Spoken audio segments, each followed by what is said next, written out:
제가 아버지가 되고 나니까 하나님 아버지의 마음을 더 많이 헤아릴 수 있게 되는 것 같아요. 이제 두 아들이 많이 커서 큰애는 이미 저의 키를 중학생 때 넘어섰고, 작은 애도 이제 저랑 거의 비슷한데, 이 아이들이 커가면서 어릴 때의 모습이 그리워질 때가 있습니다. 우리 성도님들 자녀들 어릴 때 그립지 않으세요? 저는 그립더라고요. 그리워서, 물론 지금도 듬직하고 좋죠. 지금도 참 듬직하고 좋은데, 아이들이 어릴 때 사진을 한 번씩 꺼내서 보면, 참 사랑스럽고 귀엽고, 그때로 다시 돌아가서 1시간, 30분이라도 같이 보낼 수 있으면 좋겠다. 할 수 없지만 이제 그런 생각을 해보는 거죠. 그래서 제가 최근에 아이들한테 너희들 예전에 행복했던 시간들, 좋았던 시간들 기억나는 게 있느냐? 제가 이렇게 질문을 해봤습니다. 근데 저희 아이들 대답이 여름에 바다가 가서 물놀이 하던가, 수영장에 가서 막 수영하고 맛있는 것도 먹고 그렇게 함께 보내던 시간들이 참 기억이 난다. 이렇게 대답해 주기를 바랬지만 별로 기억나는 게 없답니다. 별로 기억나는 게 없대요. 아니 그렇게 엄청 이렇게 많은 시간 이렇게 못했다 하더라도 그래도 기억나는 게 좀 한두 개는 있을 거 아니에요. 없답니다. 그래서 제가 마음으로 되게 공허하다 이런 느낌이 좀 들더라고요. 뭔가 좀 이렇게 우리가 충만한 시간을 좀 그래도 보내왔지 않아 생각했는데 생각나는 게 별로 없다라고 하니까 이게 서운한 감정인지 공허함인지 이게 알 수 없는 그런 감정이 좀 들더라고요. 근데 제가 이 얘기를 왜 하는 것은 하나님이 우리에 대해서 느끼시는 감정도 이럴 수 있겠다는 생각이 드는 겁니다. 누구야? 너는 너의 인생 가운데 언제가 참 행복하고 감사하고 은혜가 충만했니? 이렇게 만약 물어보실 때 별로 기억나는 게 없는데요 라고 우리가 대답할 수도 있는 거 아니에요. 그죠? 하나님이 날 위해서 뭘 해주셨지? 별로 생각나는 게 없고 기억나는 게 없어서 오늘도 찬송해 보면 하나님께 저의 모든 걸 드립니다. 이런 찬송의 가사와 신앙의 고백이 내가 왜 그렇게 해야 되지? 내가 하나님을 위해서 왜 고난받아야 되지? 왜 희생해야 되지? 우리가 신앙의 고백들은 다 그런 거잖아요. 수고하고 헌신하고 희생하고 나의 전부를 드리고 이런 신앙의 고백을 하고 있는데 우리가 만약 하나님의 은혜를 누렸던 그 순간들이 별로 기억에 나는 게 없다면 내가 왜 그렇게 해야 되지? 내가 왜 신앙생활하면서 힘들게 헌신해야 되지? 내가 왜 희생해야 되지? 내가 왜 그렇게 힘든 길을 걸어가야 되지? 라고 우리가 생각할 수 있는 것입니다. 하나님이 베풀어 주신 사랑과 은혜, 이것이 별로 기억이 나지 않는다면 우리는 왜 제가 거룩한 삶을 살아야 됩니까? 왜 제가 하나님의 영광을 위해 살아야 됩니까? 하나님 저에게 뭐 해주셨습니까? 라는 신앙이 될 수도 있는 거예요. 그래서 제가 오늘부터 3주간에 하나님의 은혜와 사랑에 대한 설교를 이제 하려고 에베소서 본문을, 우리가 지금 잠언을 보고 있잖아요. 잠언도 보고 중간중간 주제를 가지고 설교를 하기도 하는데 오늘부터 3주간 하나님의 은혜와 사랑에 대한 설교를 하려고 합니다. 3주간 이걸 하려고 하는 것은 바로 하나님이 삼위일체 하나님이시기 때문에 성부 하나님, 성자 하나님, 성령 하나님 이렇게 3주에 걸쳐서 말씀을 전하려고 합니다. 오늘 그 첫 번째 성부 하나님에 대한 말씀이에요. 아마 오늘 말씀이 되게 낯설다고 느끼실 거라고 생각이 듭니다. 이거 전혀 무슨 말인지 잘 모르겠는데 그럴 말씀이라고 생각이 돼요. 누군가에게는 충분히 그럴 수 있는 어려운 말씀이다. 그렇게 생각이 될 수 있을 거라고 생각이 듭니다. 제가 한 번씩 아이들한테 옛날 얘기를 할 때가 있거든요. 아이들이 태어나기도 전에 이야기를 할 때도 있고 기억할 수 없는 어린 시절의 이야기를 할 때도 있습니다. 그러면 아이들이 아니 무슨 뻥치고 있나? 거짓말하고 있나? 내가 알지도 못하는 이야기를 꾸며서 하고 있나? 이렇게는 생각 안 하잖아요. 아, 그런 일이 있었구나. 이렇게 그걸 이제 생각해 볼 수 있는 것처럼 우리가 어떻게 본다면 우리가 전혀 알 수 없을 때 있었던 일에 대한 말씀입니다. 그러니까 우리가 이걸 공감을 한다거나 하는 것이 쉬운 그런 본문의 말씀은 아닐 거예요. 하지만 자녀가 부모의 이야기를 그런 일이 있었구나라고 그렇게 듣는 것처럼 하나님의 말씀을 그런 자녀의 심정으로 들으시면서 하나님의 사랑이 얼마나 깊은 것인가를 생각해보는 이 시간이 되었으면 좋겠습니다. 바울이 에베소 교회 성도들에게 편지하면서 3절의 시작은 찬송하리로다 하나님 이렇게 시작을 하고 있어요. 찬송하리로다 하나님. 이 고백을 하던 당시의 바울의 상황을 보자면 바울은 이게 옥중서신 중에 하나잖아요. 에베소서가. 바울은 감옥에 있었습니다. 그 좁은 감옥에서 음식도 열악하고 날씨에도 열악하고 모든 것이 참 어려운 상황 속에 있었는데 그는 편지를 보내면서 아주 감격에 이렇게 휩싸여 있는 겁니다. 찬송하리로다 하나님. 마치 여름에 이렇게 탄산음료 이렇게 뚜껑을 탁 따면은 그 안에서 탄산이 터져 나오는 것처럼 바울에게는 이 감격, 기쁨, 찬송이 터져 나오고 있는 거예요.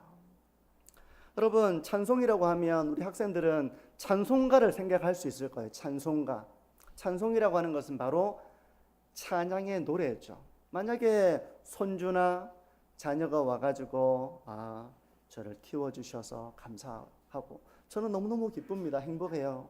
저에게 이렇게 맛있는 것도 해주시고 업어주시고 재미있게 놀아주시고 너무 행복하고 좋아요 라고 할 때 그 모든 감사와 기쁨이 바로 할아버지 때문에 아버지 때문에 엄마 때문에 라고 얘기하는 것이 바로 찬양입니다. 그걸 노래로 한다면 찬송이 되는 거죠. 바울은 비록 그가 감옥에 갇혀 있었지만 찬송하리로다 하나님 이렇게 터져 나오는 기쁨과 감사를 고백하고 있는 것입니다. 여러분들은 하나님께 이런 찬송의 고백이 있으신가요? 하나님께 기쁨과 감사와 하나님 때문에 저는 너무 기쁩니다. 너무 감사합니다. 제 인생은 너무 복되고 행복합니다. 라고 드릴 수 있는 고백이 있으신가요? 그럼 바울은 어떤 이유로 찬송하리로다 라고 외쳤을까? 무슨 이유 때문에 그가 하나님께 이렇게 찬송하리로다 라고 외쳤던 걸까? 오늘 바울이 이 찬송의 이유를 말씀하는 것은 하나님께서 바로 우리를, 나를 하나님의 아들, 하나님의 자녀로 삼아주신 이유 때문에 그 이유로 인하여 바울은 찬송하리로다 라고 고백을 하고 있거든요. 3절의 중반절부터 보시면요. 곧 우리 주 예수 그리스도의 아버지께서 그리스도 안에서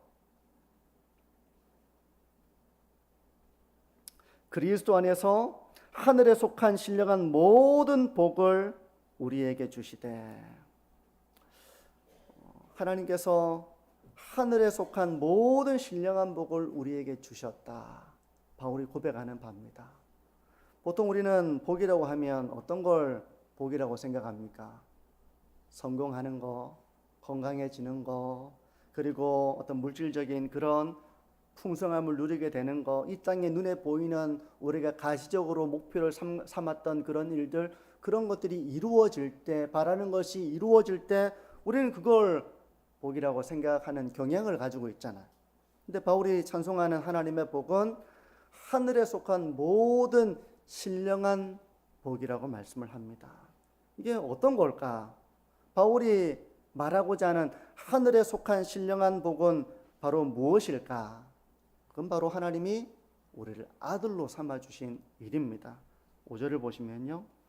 그 기쁘신 뜻대로 우리를 예정하사 예수 그리스도로 말미암아 자기의 아들들이 되게 하셨으니. 하나님이 나를 하나님의 아들로 삼아주신 일을 생각할 때 바울은 모든 상황과 환경을 추월하는 기쁨과 감사와 찬송이 있었다는 겁니다. 바울은 하나님의 자녀가 되었다는 사실에서 우러나오는 그 감격이 있었는데, 우리 성도님들은 이 바울의 심정을 이해하실 수 있으시겠습니까? 충분히 이해하시는 분도 많이 계실 것이고요. 또 그게 그렇게 감사한 일인가? 내가 뭐 사업에 이렇게 성공한 것도 아니고, 내가 바라는 일이 이루어진 것도 아니고, 내가 없었던 것을 가지게 된 것도 아니고, 내가 병에서 치유가 된 것도 아니고, 그런 게 아닌데 이게 무슨 그렇게 찬송할 일인가? 라고 잘 공감이 되지 않는 사람도 우리 가운데는 얼마든지 있을 수 있겠죠. 그래서 이 부분을 좀 묵상해 보면요, 바울이 감옥에 갇힌 상태에서도 무엇이 그렇게 기뻐서 찬송하리로다 라고 외칠 수 있었는가? 도대체 하나님의 아들, 하나님의 자녀가 되었다는 것이 무슨 그렇게 기쁘고 감사한 일이기에 바울은 이렇게 찬송하리로다 라고 고백할 수 있었다는 것일까? 축구에서 이렇게 골을 넣으려면 빌드업을 해서 골대 앞까지 가야 되잖아요. 그래서 빌드업을 하듯이 저는 먼저 노예가 귀족의 양자가 되는 일로 이 일을 먼저 좀 비유하면서 좀 설명을 해보려고 하는데요. 여러분, 벤허라는 영화 보신 분 많으시죠? 벤허. 아마 어른들은 보지 못하셨다 하더라도 그 영화를 대부분 아실 거라고 생각이 되고요. 우리 학생들은 벤허가 뭔지, 그게 뭐 지역 이름인지 사람 이름인지 뭐 어떤 뭔지 잘 모르는 우리 청년들도 학생들도 있을지 모르겠습니다. 벤허는 이 영화의 주인공에 나오는 사람의 이름입니다. 그죠? 그는 유대인입니다. 영화 속의 유대인인데 유대 최상류층 사람으로 나옵니다. 아주 부자이고요, 많은 노예들을 거느리고 있고요, 그의 삶이 최상류층의 사람으로 나옵니다. 비록 그 당시 유대는 로마의 점령을 당하고 있었지만 이 베너는 자유인이었어요. 자유인이었고 그는 풍성함을 누리고 있는 유대의 최상류층 사람이었습니다. 그런데 그가 반역죄에 몰려서 하루아침에 노예 신세로 전락하게 됩니다. 그렇게 노예 신세로 전락하게 되는 그 계기에는 어릴 적에 너무 친했던 친구가 있거든요. 그 친구가 나중에 군대 사령관으로 이렇게 그런 직위를 가지고 베너를 만나게 되는데, 베너와 그의 친구는 이제 생각이 많은 다른 그런 상황이 된 겁니다. 그의 친구 메살라는 베너에게 로마에 복종하는 그런 세계관을 가지고 대화를 하고 있지만, 이 베너는 유대인의 가치관을 가지고 있었거든요. 어쨌든 그가 하루아침에 반역죄에 몰리게 됩니다. 모험을 받은 거죠. 그래서 노예가 되고 함선에 노예로 노를 젓는 일을 하게 됩니다. 그 좁은 함선, 캄캄하고 열악한 환경 속에서 그 노예가 되거든요. 그는 친구에게 배신을 당해가지고 모든 걸 잃게 됩니다. 가족도 잃게 되고 그 모든 부와 명예를 잃게 되고 가장 밑바닥 노예 생활로 떨어지게 되는 겁니다. 근데 이 당시에 노예는 사람이 아니잖아요. 짐승과 같습니다. 아주 인간적인 사회가 아니라 가장 더럽고 열악한 환경 속에 살아가는 짐승과 같은 대우를 받았고 물건과 같은 소유에 불과했습니다. 인간다운 삶과는 거리가 멀었습니다. 그러니까 노예의 소원은 뭐겠습니까? 노예의 소원은 자유인이 되는 겁니다. 자유인이 되는 거예요. 노예라는 신분에서 벗어나서 내 마음껏 자유롭게 살아갈 수 있는 사람이 되는 게 노예의 소원입니다. 우리 영화 글래디에이터 이런 거 보면 검투사들이 노예에서 벗어나기 위한 수단으로 막 싸우는 이런 영화도 있잖아요. 근데 그것도 단순한 자유인이 아니라 거의 모든 사람들이 우러러보는 그런 로마의 그런 귀족의 아들이 된다는 것은 가히 상상할 수 없는 그런 일이었을 것입니다. 베너가 그런 귀족의 양자로 나중에 받아들여지게 돼요.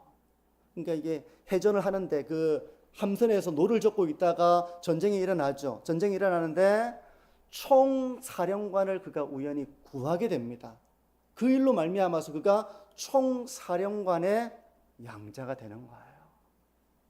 그래서 양자가 되어서 다시 모든 사람이 우러러보는 신분이 되어서 다시 고향으로 돌아오게 되고 그의 친구 메살라를 만나게 됩니다. 그리고 마지막에 이 둘이 전차 경주를 하는 그 멋진 그 영화의 장면이 나오죠.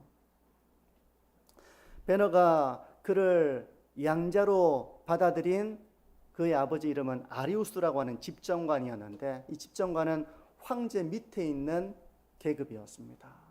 그러니까 그의 하루아침에 그는 유대 최상류층에서 가장 밑바닥의 노예로 갔다가 이제 이 집정관의 아들의 신분이 된 것입니다. 베너는 그의 양아버지 아리우스를 진심으로 존경하고 따른 것은 그의 진심과 사랑 때문이었을 거예요. 제가 이 이야기를 하는 것은 바로 신분의 변화를 바울은 그렇게 가슴 절절히 그 자기의 신분의 변화를 깨닫고 하는 이 고백을 하는 것입니다. 그는 이전에 자기의 상태를 죄의 노예 상태로 자기를 고백합니다. 죄가 시키는 대로 자기는 노예의 삶을 살았다는 겁니다. 그러니까 그 삶은 너무나도 부끄럽고 추하고 그런 삶의 길을 그가 살아왔던 거예요. 그런데 예수 그리스도로 말미암아 이제 죄의 종이 아니라 하나님의 아들이 되었다는 그 신분의 변화에서 오는 감격, 믿음. 바울은 바로 그 믿음에서 하나님을 찬송하고 있는 것입니다. 하나님이 나를 아들로 삼아주셨다. 그 감격이 있는 거예요. 여러분, 하나님의 아들이 된다는 거, 하나님의 사랑받는 자녀가 된다는 거, 그건 사실은 모든 복을 받은 것이나 다름이 없는 것입니다. 비록 부모도 사람이기 때문에 한계를 가지고 있어서 자식을 극진하게 사랑하지 못하는 그런 부모도 있을 수는 있겠죠, 그 중에는. 하지만 대부분의 부모는 자식을 얼마나 아낍니까? 얼마나 사랑합니까? 하물며 하늘의 아버지이신 하나님께서 그분의 자녀들을 얼마나 아끼며 얼마나 사랑하시겠어요? 마태복음 6장 30절에 이렇게 말씀을 합니다. 오늘 있다가 내일 아궁이에 던져지는 들풀도 하나님이 이렇게 입히시거든 하물며 너희일까 보냐 믿음이 작은 자들아. 무슨 말이죠? 하나님은 들풀도 보살핀다는 것입니다. 이름 없는 들풀도 보살피시는데 하물며 너희를, 하나님의 자녀된 너희를 돌보시지 않겠느냐. 하나님이 당연히 돌보시고 당연히 아끼시고 얼마나 너희를 사랑하겠느냐. 이름 없는 들풀도 하나님은 돌보시는데 너희를 돌보시지 않겠느냐. 하나님이 너희를 얼마나 사랑하시겠느냐 하는 주님의 말씀이에요. 이 자리에 계신 대부분의 장년 성도님들은 다 자식이 있을 것입니다. 그럼 부모에게 자식은 어떤 존재입니까? 너무나도 사랑스러운 존재죠. 근데 말로 사랑한다는 말로는 그 마음을 다 담아내지를 못합니다. 언어의 한계예요. 때문에 언어로 표현하지 못하는 그 부모의 마음과 사랑을 자식들이 알게 될 때 어떻게 됩니까? 온몸이 녹아져 내립니다. 온 몸과 마음이 녹아져 내려서 참 죄송한 마음이 들기도 하고, 보고 싶은 내가 힘들고 어려운 순간에 또 어떤 인생의 특별한 순간에 너무 보고 싶기도 하고, 더 잘해드렸어야 되는데 이런 후회가 되기도 하고, 이게 바로 이런 감정을 불러일으키는 것이 바로 부모의 사랑입니다. 이처럼 부모가 자녀를 위해 아낌없이 주듯이 하나님 역시 자녀된 우리를 위해서 아낌없이 주십니다. 모든 것을 가진 거예요.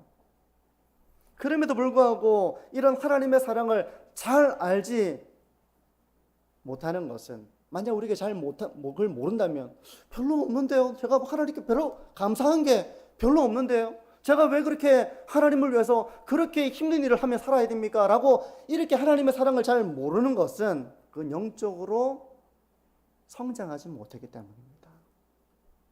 그래서 고마움을 잘 못 느끼는 거예요. 기쁨과 감격도 별로 없는 그런 마음의 상태가 되는 거죠.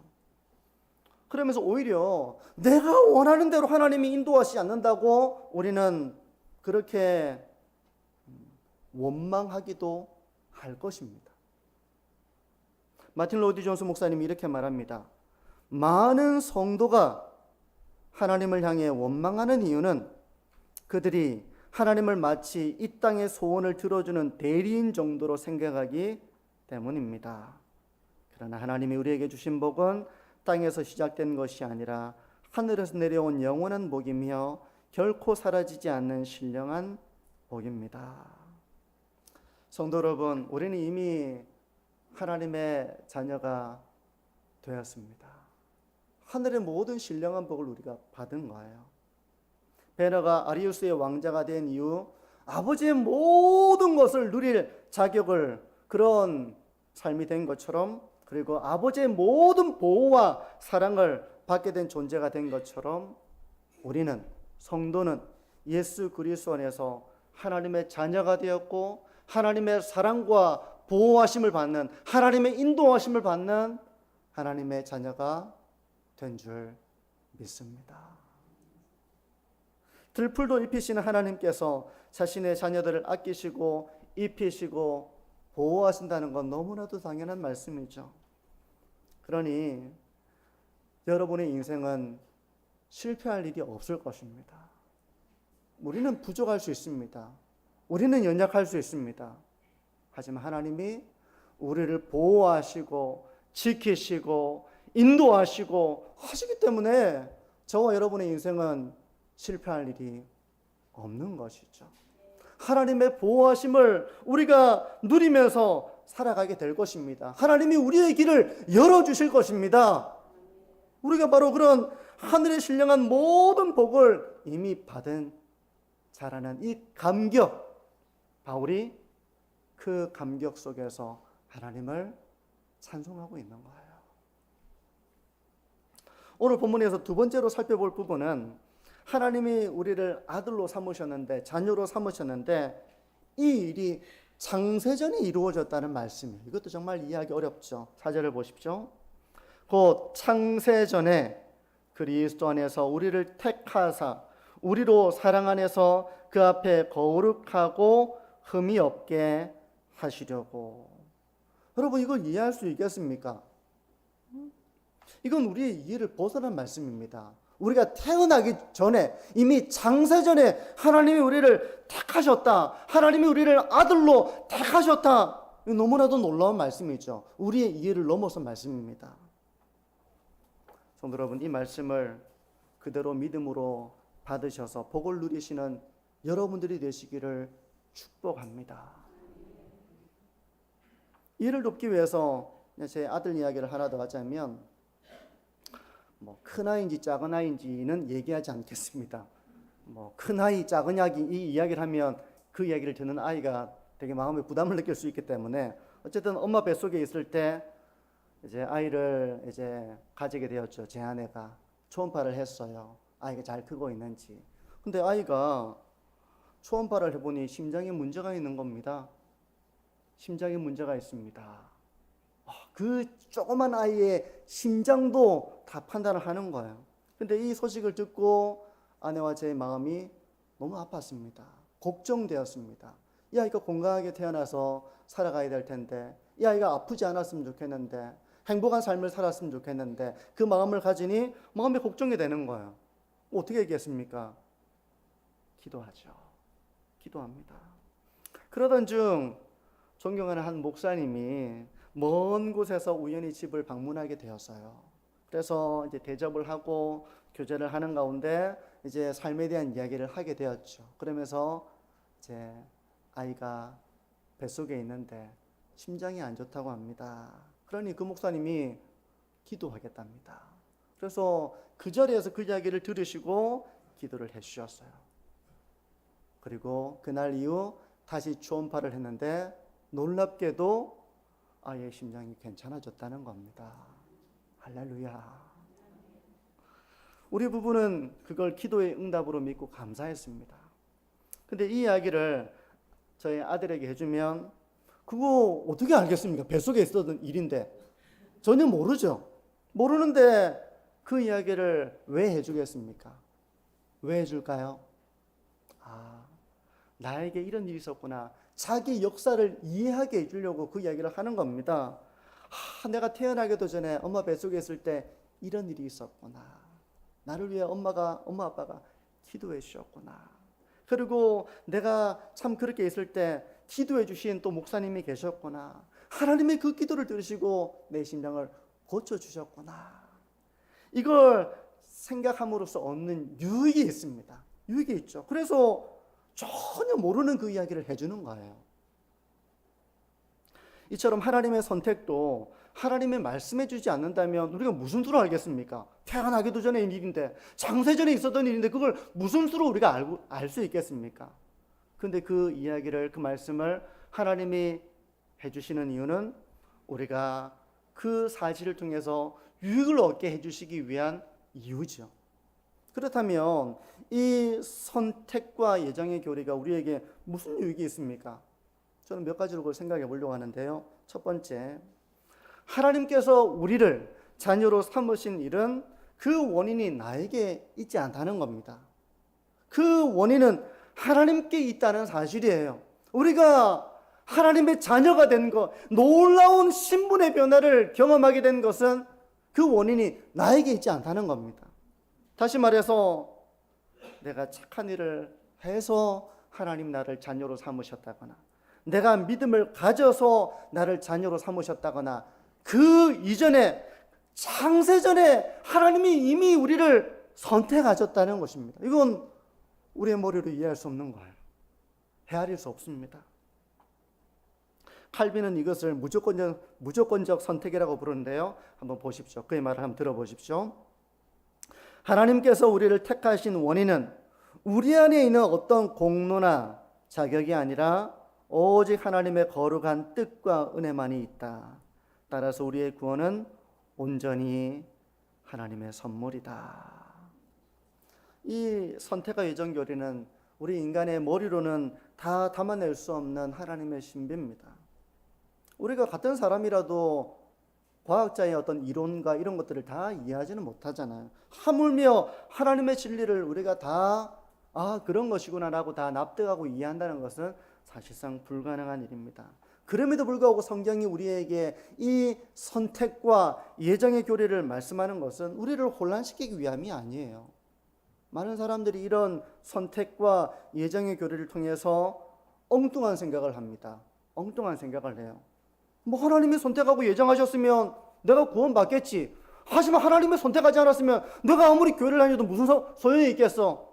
나는 그냥 교회를 안 다닐래. 하나님이 선택하셨으면 다닐 것이고, 안 하셨으면 내가 여기서 이렇게 힘들게 신앙의 길을 걸어갈 필요 없잖아 라고 이 말씀을 가장 극단적으로 오해하는 경우가 있습니다. 성경이 우리에게 그런 오해를 주기 위해서, 우리를 흔들리게 하기 위해서 선택과 예정의 교리를 말씀하는 게 아닙니다. 오히려 선택과 예정 교리는 우리에게 너무나도 중요한 사실을 가르쳐주고 영적인 유익을 주고였어요. 그 두 번째는 뭔가 하면, 창세전에 선택되고 예정된 이 일은 그 누구에 의해서도 결단코 변경되거나 바뀔 수 없다는 사실입니다. 그 어떤 환경이나 역경으로 인해서 하나님이 선택하신, 우리를 하나님의 아들로 선택하신 이 일은 결코 바꾸어지거나 변경되지 않는다는 것입니다. 그래서 로마서 8장 38절과 39절은 이렇게 말씀합니다. 바울의 고백이에요. 내가 확신하노니 사망이나 생명이나 천사들이나 권세자들이나 현재일이나 장래일이나 능력이나 높음이나 깊음이나 다른 어떤 피조물이라도 우리를 우리 주 그리스도 예수 안에 있는 하나님의 사랑에서 끊을 수 없으리라. 아멘. 하나님의 사랑은 이미 창세전부터 시작되었다는 놀라운 사실, 우리 머리로 다 이해할 수 없겠죠. 하지만 이 하나님의 말씀을 믿으심으로 복을 누리시는 우리 모든 성도님들이 되시기를 축복합니다. 이런 하나님의 결정을 누가 바꿀 수 있습니까? 하나님이 창세전에 하신 이 결정을 누가 바꿀 수 있습니까? 어떤 환경이 바꿀 수 있습니까? 마귀가 바꿀 수 있습니까? 그 무엇도 하나님의 사랑에서 끊을 수 없다는 것입니다. 얼마나 놀라운 말씀입니까? 하나님의 자녀된 우리의 신분이 이렇게 견고한 하나님의 계획과 하나님의 계획 사랑 속에 있다는 것을 우리가 깊이 생각하며 이건 너무나도 놀라운 사실이에요. 바울은 이 사실을 생각할 때 터져 나오는 기쁨과 감사를 느끼면서 찬송하리로다, 그렇게 아버지께 고백을 하고 있는 것입니다. 이제 말씀을 정리하는데요, 우리 이 자리에 계신 성도님들은 하나님 아버지의 사랑과 은혜를 깊이 아는 하나님의 자녀가 되셨는지 한번 자기 자신을 한번 돌아보시고 점검해 보시기를 바랍니다. 그래서 참 감사하다, 기쁘다, 참 하나님의 은혜다, 내가 살아가는 것이 하나님의 은혜구나 라고 하는 이 터져 나오는 찬양이 있는가를 한번 돌아보는 것입니다. 이것이 우리가 회복해야 될 첫사랑의 고백입니다. 처음 사랑의 고백, 이걸 우리가 회복하며 날마다 이 하나님 아버지의 측량할 수 없는 사랑을 고백하는 자로서 우리가 살아가야 됩니다. 그렇지 않으면 하나님, 제가 왜 그렇게 고생해야 됩니까? 제가 왜 그렇게 희생해야 됩니까? 제가 왜 하나님의 영광을 위해서 그런 일까지 해야 됩니까? 우리가 이런 생각에 빠지기 쉽기 때문에 그래요. 성도 여러분, 측량할 수 없는 하나님 아버지의 사랑을 알아서 모든 일에 감사하고 감격하고 찬송하는 저와 우리 모든 성도님들의 삶이 되시기를 축복합니다. 기도합니다.